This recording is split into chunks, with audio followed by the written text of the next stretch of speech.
नमस्कार मित्रांनो, स्वागत आहे पुन्हा एकदा आपल्या सर्वांचं कथा हॉलिवूडची या मराठी यूट्यूब चॅनलमध्ये. आणि मित्रांनो, आपण यामध्ये हॉलिवूडच्या मूवीजचे रिव्ह्यू देतो आणि ते पण स्पॉयलरशिवाय.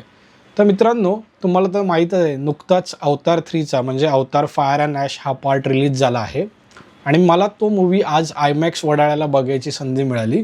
तर त्याचा आता छोटासा एक रिव्ह्यू मी तुम्हाला देतो आहे.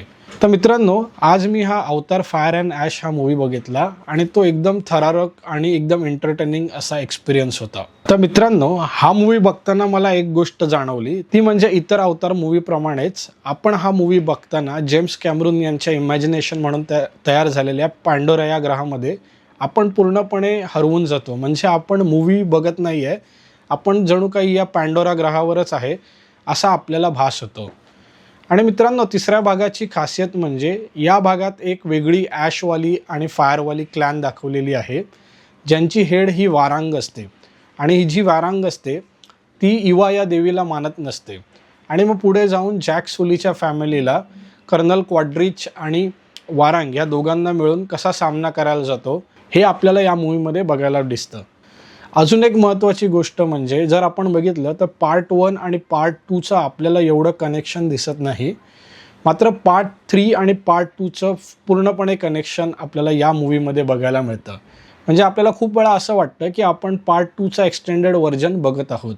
आणि जर तुम्ही नुकताच रिलीज झालेला म्हणजे काही दिवसापूर्वी त्यांनी रिलीज केलेला अवतार वे ऑफ वॉटर हा परत एकदा बघितला असेल तर अवतार 3 तुम्हाला 100% कनेक्ट होईल. म्हणजे खूप सारे कॅरेक्टर अवतार 2मधून अवतार 3मध्ये आपल्याला बघायला मिळतं. जर आपण अवतारचा पहिला आणि दुसरा पार्ट बघितला तर याच्यात जॅक सुली आणि नायट 3 यांच्या अगेन्स्टच पूर्णपणे कथा फिरत असते. मात्र पार्ट 3मध्ये जे काही अजून कॅरेक्टर आहेत म्हणजे स्पायडर कॅरेक्टर असेल किंवा लोआकचं कॅरेक्टर असेल किंवा किरीचं कॅरेक्टर असेल, यांच्याबद्दलही कथा दाखवली आहे आणि त्यांच्या कॅरेक्टरच्या अगेन्स्ट कथेचे काही भाग आपल्याला फिरताना दिसतात. त्यामुळे ह्या 3 कॅरेक्टरलाही तिसऱ्या भागात विशेष असं महत्त्व दिलं आहे आणि कथेची त्यांच्या कॅरेक्टरशी सांगड घातलेली आपल्याला बघायला मिळते. आणि मित्रांनो, जसं आपण इतर अवतार मूवीमध्ये बघितलं आहे त्याचप्रमाणे ह्या अवतार मूवीमध्येही पॅन्डोरा ग्रहावरचं राहणीमान, तिकडचा निसर्ग, तिकडचं आजूबाजूचं सुंदर असं निसर्ग सौंदर्य आपल्याला बघायला मिळतं. आणि इस्पेशली जे रात्रीचे किंवा लाईट रिफ्लेक्ट होतानाचे किंवा जे ग्रहणाचे असे सीन आहेत ते फार सुंदर असे दाखवलेले आहेत. अवतार 3मध्ये एक गोष्ट जी मला जाणवली ती म्हणजे अवतार 1 आणि 2 पेक्षा जास्त असे व्हिज्युअल डिटेल्स आपल्याला या मूवीमध्ये बघायला मिळतात. आणि अजून एक म्हणजे यामध्ये जी फाईट दाखवली आहे ती इतर 2 अवतार मूवींपेक्षा इंटेन्स आणि लॉंग आणि हेवी अशी आहे. म्हणजे आपल्याला खूप जास्त फाईट या मूवीच्या क्लायमॅक्सच्या वेळेला बघायला मिळते. आणि यामध्ये आपल्याला अजून एक गोष्ट बघायला मिळते ते म्हणजे पॅन्डोरावरील अवतार्सचे जीवन आणि तेथील निसर्ग याचा कसा संबंध आहे हे अतिशय भावनाप्रधानतेने या चित्रपटात दाखवलेले आहे. यावरून आपल्याला एक गोष्ट कळते ती म्हणजे पॅन्डोरासारखाच सुंदर आपला पृथ्वीचा हा ग्रहही आहे आणि आपलं आणि निसर्गाचं नातं एकदम अतूट आहे आणि हे जपण्यासाठी आपण प्रयत्न करायला हवे हेही आपल्याला या मूवीमधून कळतं. म्हणजे मला स्वतःला पर्सनली असा संदेश मिळाला की निसर्गाचं आणि माणसाचं नातं खूप अतूट असं आहे आणि आपण ते जपायचा प्रयत्न करायला हवा. आता फायनल वर्डिक्ट, हा मूवी बघावा का? तर मी सांगेन यस, नक्कीच बघावा.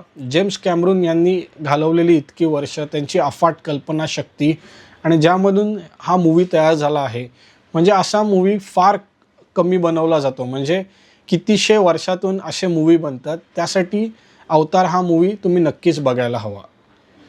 आणि मित्रांनो, मी स्वतः हा मूवी आयमॅक्स 3Dमध्ये बघितला, कारण हा आयमॅक्स वडाळ्याला जेव्हा मी बघितला तेव्हा एकदम मोठ्या स्क्रीनवर बघायचा हा फार भारी असा एक्सपिरियन्स होता. आणि मित्रांनो, जर तुम्ही हा मूवी आयमॅक्सला बघणार असाल तर जेवढ्या मागची स्क्रीन तुम्हाला मिळेल ती घ्यायचा प्रयत्न करा. आणि जेवढा तुम्ही प्रोजेक्शनच्या सेंटरला असाल म्हणजे स्क्रीनच्या जेवढे तुम्ही सेंटरमधून हा बघाल तेवढा तुम्हाला फार चांगल्या प्रकारे हा बघायला मिळेल. आणि पुन्हा जर कधी मला अपॉर्च्युनिटी भेटली तर मी ह्याला 5DXमध्ये बघायचा प्रयत्न करेन, कारण 5DXमध्ये जेव्हा आपल्याला मोशन आणि जे इफेक्ट्स बघायला मिळतात त्याचा पण एक वेगळा असा एक्सपिरियन्स आहे.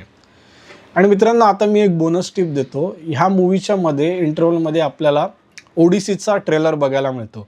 म्हणजे जो यूट्यूबवर ट्रेलर रिलीज झाला आहे त्यापेक्षा वेगळा असा एक सीन आहे. म्हणजे जेव्हा ट्रॉयचं डोअर त्यांनी घोड्यामध्ये बसून फोडलं, जेव्हा घोड्याला आतमध्ये घेऊन जातात आणि ज्यावेळेला ते डोअर फोडतात तो जो सीन आहे ना तो एकदम असा गूस बंप आणतो आपल्याला बघताना. त्यामुळे मी खूप एक्सायटेड आहे पुढे येणाऱ्या ओडिसी या मूवीसाठी, म्हणजे जो जून 2026मध्ये येणार आहे. पण त्याचा जो ट्रेलर आहे इंटरवलला अवतारच्या आपल्याला बघायला मिळतो, तो पण एकदम भारी असा एक्सपिरियन्स आहे. तर मित्रांनो, तुम्ही अवतारचा थर्ड पार्ट बघितला असेल तर तुम्हाला तो कसा वाटला हे नक्की कमेंट करून सांगा. आणि जर तुम्ही नसेल बघितला तर हा मूवी नक्की बघा, कारण हा नक्की एकदा तरी थिएटरला बघण्यासारखा मूवी आहे. धन्यवाद.